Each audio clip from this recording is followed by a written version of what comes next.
아직 좌파 매체들은 얼마나 웃기는 소리를 하는가 하면 김기식 지키기, 청와대의 김기식 지키기가 성공할 가능성이 높다.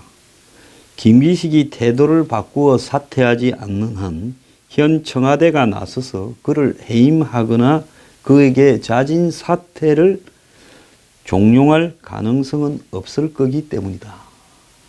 이렇게 이야기를 합니다. 자, 그럼 여기서 왜 청와대가 나서서 김기식에게 자진 사퇴를 권하지 않을까요?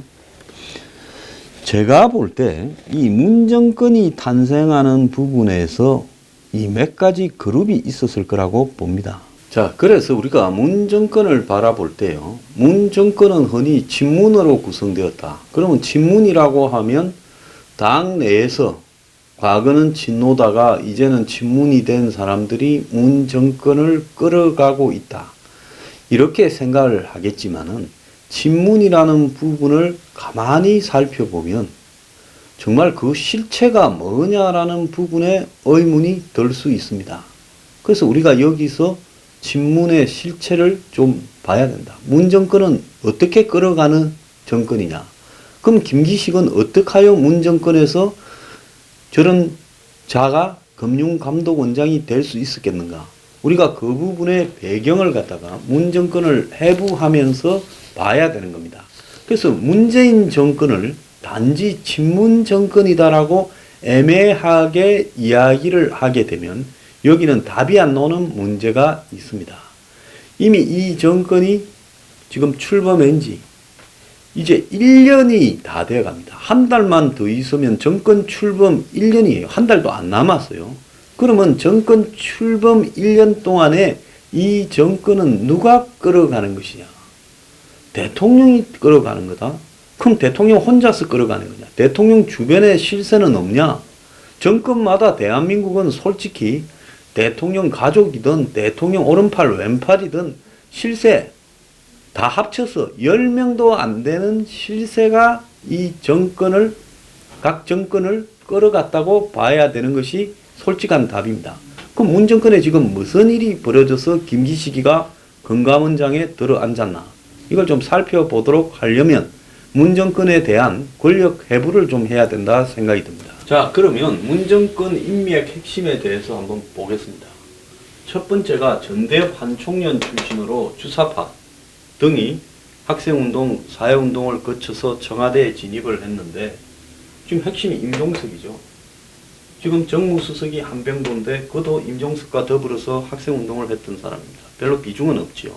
다만 전병헌이라고 하는 학생운동 출신이 아닌 당에서 경력을 만만찮게 쌓아온 인물이 정무수석에 갔다가 임종석하고 맞지가 않았을 겁니다. 그러니까 전병헌이가 전번에 게임 관련 의혹으로 문제가 됐는데요. 무슨 구속영장 실질심사까지 하더니만 지금 전병헌 소식은 단 한마디도 말도 없이 조용해진 거 아닙니까? 그러니까 적당히 타협이 됐다고 봐야 되겠죠. 왜? 전병헌도 만만치 않으니까. 자, 그래서 비서관 이상이 17명이다. 청와대에 주사파 운동권 출신. 행정관은 수십 명 아니면 수백 명일 수도 있겠죠. 그리고 두 번째 그룹으로는 참여연대, 주로 경제, 금융, 재벌 뭐 이런 쪽입니다. 그래서 장하성과 김기숙이 투탑이고 김상조 그리고 거기에 또 출신이기도 한 조국이 지금 민정수석이고 정연백이가 지금 여성부 장관 그리고 김은영이 국가인권위원회 위원장 뭐 이렇습니다. 자, 안보 통일 외교 분야에서는 문정인 지금 문정인이가 상황이죠. 그리고 서훈 국정원장, 조명군 통일부 장관, 그리고 서주석이 사실상 국방부 장관이나 마찬가지예요. 서주석이 지난번에 5.18을 갖다가 이 폄하하는 군부 정권의 위원회에 들어앉았다 해도 서주석이 지금 버티고 있지 않습니다. 자, 이 사람들이 안보 통일 분야를 갖고 있습니다. 그 다음에 얼굴 마담으로는 솔직히 직책은 높은데 이 정권에서 자신들 운동권들이 다 할 수는 없으니까 전문적으로 좀 간판으로 세워놓은 사람이 이낙연 총리, 김동연 경제부총리. 이 사람 지금 이선화 안 하지 않습니까? 경제는 여기서 다 하는데요. 그 다음에 정의용. 지금 안보실장. 이 사람 실세 아닙니다. 여기서 다 하죠. 그 다음에 강경화. 어떻게 강경화 안 걸리고 사는지 모르겠어요. 외교. 송영무 국방. 그 다음에 당 출신 운동권이 김부겸이. 지금 행자부 장관이지 않습니까? 그 다음에 김영춘 해수부 장관이잖아요. 김영주 노동부 장관이잖아요. 그쵸? 이 사람들도 주류라고는 볼 수 없죠. 당 출신 운동권이지만은 여기 386 전대협 한총련 주사파 출신보다는 좀 선배거나 결이 좀 다른 사람들이죠. 그래서 핵심은 청와대를 장악하고 있는 임종석 등 이 사람들이 핵심이고, 여기에 참여연대 장하성, 김기식, 김상조 등이 거들고 있고, 자, 안보 통일은 아예 문정인, 서훈, 서주석 등이 다 하고 있고, 나머지는 다 얼굴 마담이거나 별 의미 없는 사람들을 한 자리씩 줘서 관리시키고 있는 겁니다. 자, 그래서 이 정권은 처음부터 우리는 친노가 아니다라고 부정을 했다라는 이야기가 장안의 바닥에 있어요. 친문 정권이다. 그럼 친문의 실체가 뭐냐? 옛날에 친노하던 사람들이 과연 친문으로 바뀌었냐? 그게 아닌 게요. 문재인을 대통령까지 당선시키는데 대통령 하기 싫다는 사람을 찾아가가 노무현 정권 끝났을 때 혹시 뭐 뒤끝 당할까봐 숨어 살고 싶은 사람 찾아가서 대통령 하라고 했던 양정철, 이호철 이 두 사람이 끌고 왔지요. 이 두 사람은 지금 외국을 다니고 있습니다. 사라졌어요. 가끔 와서 나타났다가 또 사라지고 해요. 왜 그러겠어요? 그 다음에 안희정이 제거됐지요. 그 다음에 노무현 때 3인방이 안희정, 이광재, 서가번 아닙니까? 근데 이광재 씨도 지금 안 보여요? 서가번이 안 보여요?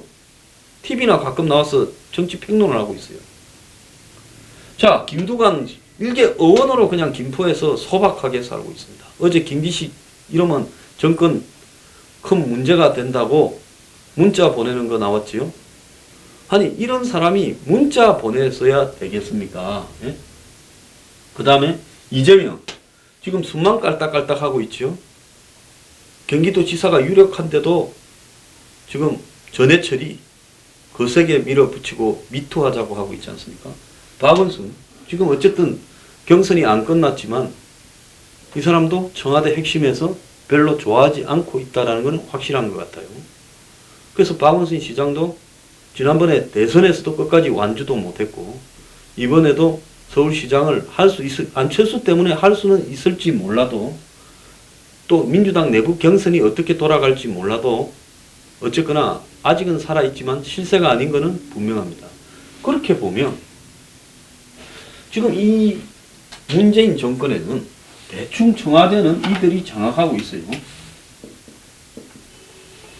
그래서 경제 분야는 참여연대 출신들한테 떼주고 그 다음에 안보 분야는 문정인한테 떼줘서 문정인이 자기 그룹을 관장하고 있고, 그렇게 보면 이것이 지금 이 정권이 꾸려가지는 핵심인데 여기에서 몇 명 보세요. 하나, 둘, 뭐 셋, 넷, 다섯, 여섯 이런 거 안에 김기식이 분명히 들어가는 위치에 있다는 겁니다. 그러니까 문재인 정권은 출범부터 재벌, 금융, 경제 이런 분야에는 이 참여연대 출신 그룹들을 의존하면서 출발을 했다는 거예요. 지금 북한과 관련되는 안보통일 외교에는 문정인한테 떼줬듯이요. 이렇게 딱딱 떼주면서 관리를 하면서 이들이 이 세 개의 틀이 이 정권을 움직이는 핵심인 겁니다. 여기에 총리나 행자부 장관 의미도 없어요. 경제부총리나. 이것이 문재인 정권이 돌아가는 구조라는 겁니다. 이걸 보면 이해가 좀 가실 거예요. 자고로 옛부터 개혁은 가장 깨끗한 칼로 자기가 흠이 없는 사람이 개혁을 할 수 있는 거지. 지가 완전히 그냥 오염물 투성이면서 개혁을 하겠다라고 나서면 국민들이 다 비웃게 되죠. 근데 지금 민주당, 여당이라는 민주당이 얼마나 우스운소리를 하는가 하면 신임 금감원장은 시급한 금융시장 개혁을 진두지휘할 막중한 임무를 부여받았다. 야당의 무차별 의혹 제기와 인격살인에 가까운 정치 공세로 금감원 임무 수행 지장이 우려된다. 김 원장이 국민 눈높이에 안 맞는다고 인정하고 사과했는데도 정치 공세를 펴고 있다. 비관기관 지원으로 해외 출장을 가는 것은 김영란법 이전의 다반사로 이루어졌다. 자, 아무도 자유로울 수 없을 거면서 김성태 원내대표가 산하기관 돈으로 가면 공무고 김 원장이 가면 사무냐 이러면서 치졸한 정치 공세를 중단해라. 그렇게 이야기를 하고 있습니다. 자, 지금 여권의 핵심들이 정말로 우스운 어떤 논리를 펴고 있어요. 김기식이 금융개혁의 적임자고 이 김기식이 낙마하면 금융개혁이 안 되고 그래서 김기식을 낙마시키려는 것은 재벌과 구태금융기관들의 한국당을 동원한 개혁 방해다라는 논리를 앞세우고 있는 겁니다. 이건 얼마나 치졸하고 한마디로 유치한 논리인가 하는 걸 제가 말을 드리겠습니다. 자, 원래 개혁이라고 하는 것은 쉽지 않습니다. 개혁을 가기 위해서는 개혁 저항 세력들의 반발이 항상 있어 왔고요. 그러면 개혁 저항 세력의 반발을 누르면서 개혁을 하려고 하면 한마디로 개혁을 하고자 하는 세력들이 엄청난 희생과 또 자기 내부의 출혈을 각오해야 되는 겁니다. 지금 문재인 정권이 적폐청산이니 개혁이라는 이런 칼날로 어마어마한 상대편을 죽여왔지 출혈을 한 것이 뭐가 있습니까?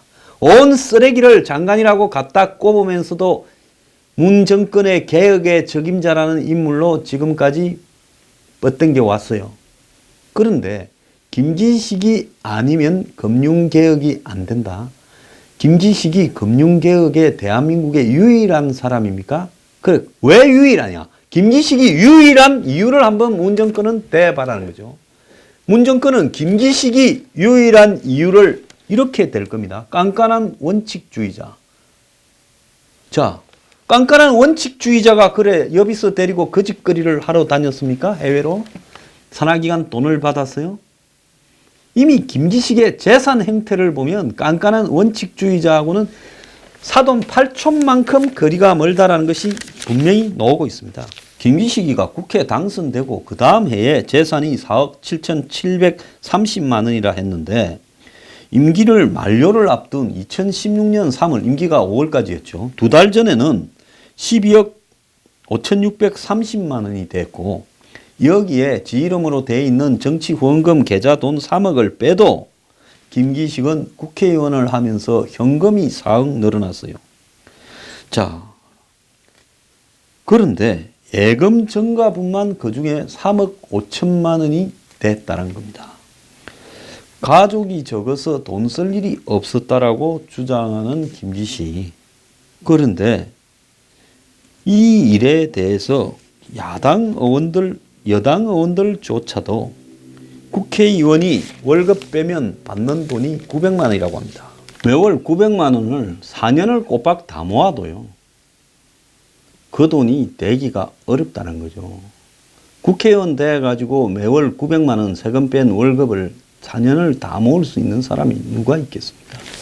그러니까 한마디로 김기식이 국회의원을 하면서 돈이 저렇게 늘어난 부분은 그 실체가 무엇이냐라는 부분에서 한마디로 지금 바닥이 드러난 겁니다. 이것도 캐면요. 이 돈의 출처를 캐면 뭔 일이 나올지 모르는 겁니다.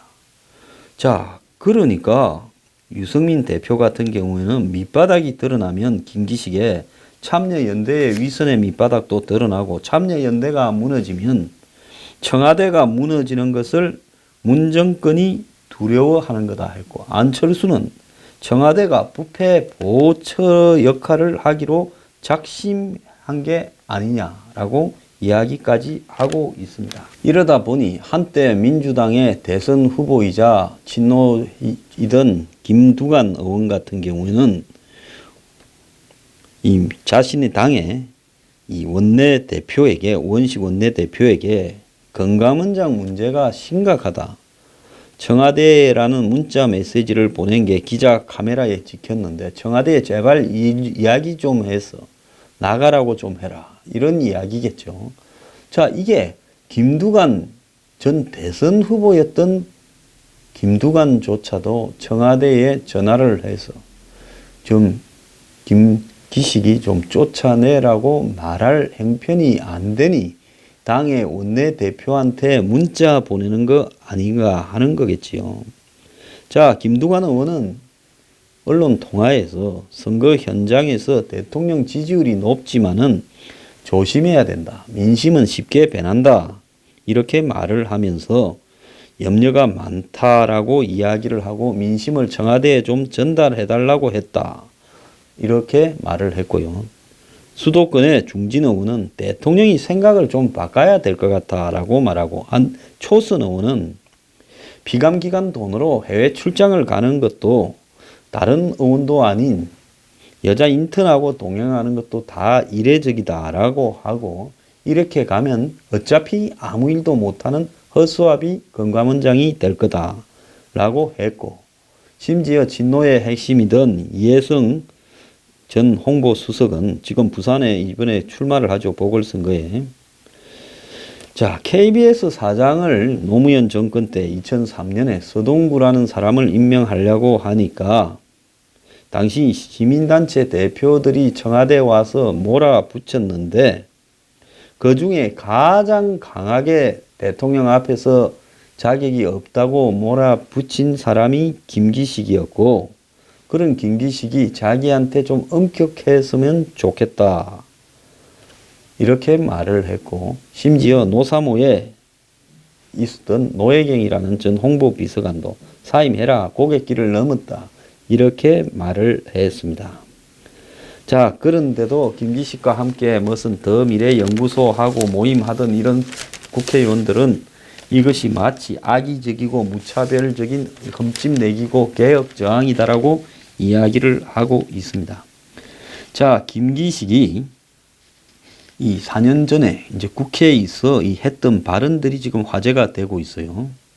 자, 뭐라고 했냐? 고액 강연을 가지고 이 당시 국민권익위원장에게 민원부서에 소속되어 있는 특정인이 특정한 어떤 기관을 상대로 반복해서 강연 요청을 받고 용돈벌이를 하고 있습니다. 라고 이야기를 했는데 자기는 국회의원을 하면서 연구소 차려서 몇백만 원씩 돈 내고 듣게 했습니다.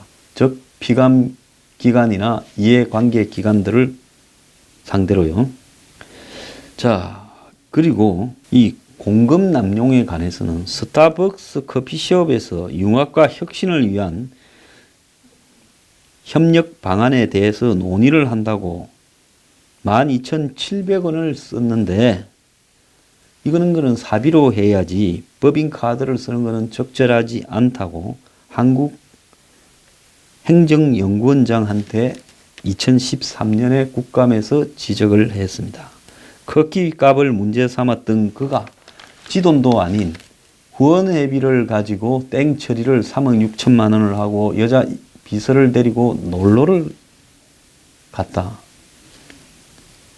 자, 그리고 로비성 출장 의혹에 대해서는 지원을 받으려고 하는 기업과 그것을 심사하는 직원의 관계에서 이렇게 기업의 돈으로 출장 가서 자고 밥 먹고 체재비 지원받는 게 정당하냐고 한국정책금융공사 사장한테 2014년에 지적을 했습니다.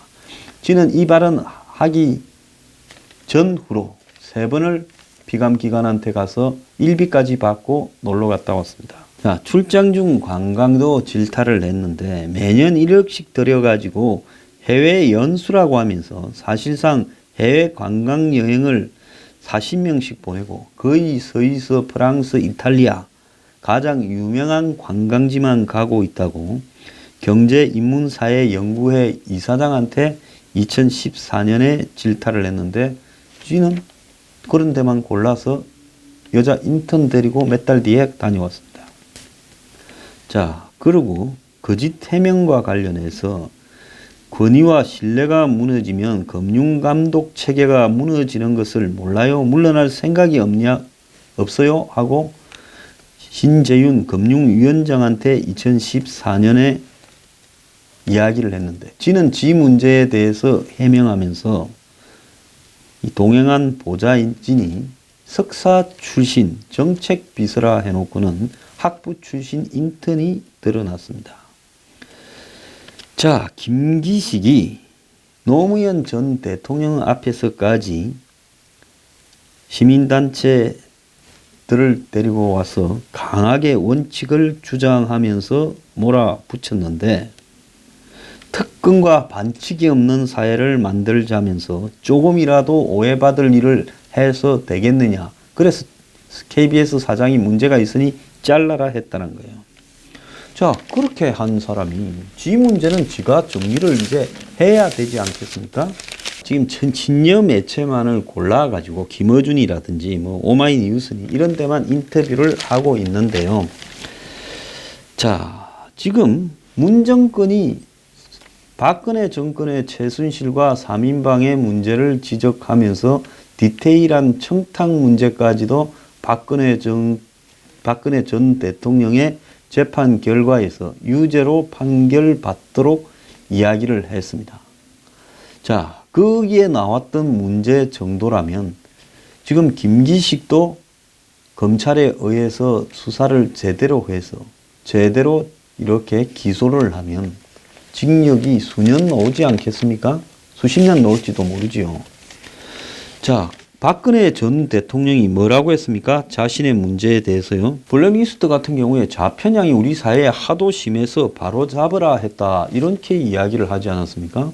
근데 문 정권은 결과를 가지고 문제를 삼아서 이 박 정권이 그야말로 예술 창작에 있어서 기본적으로 블랙리스트를 적용해서 방해를 했다.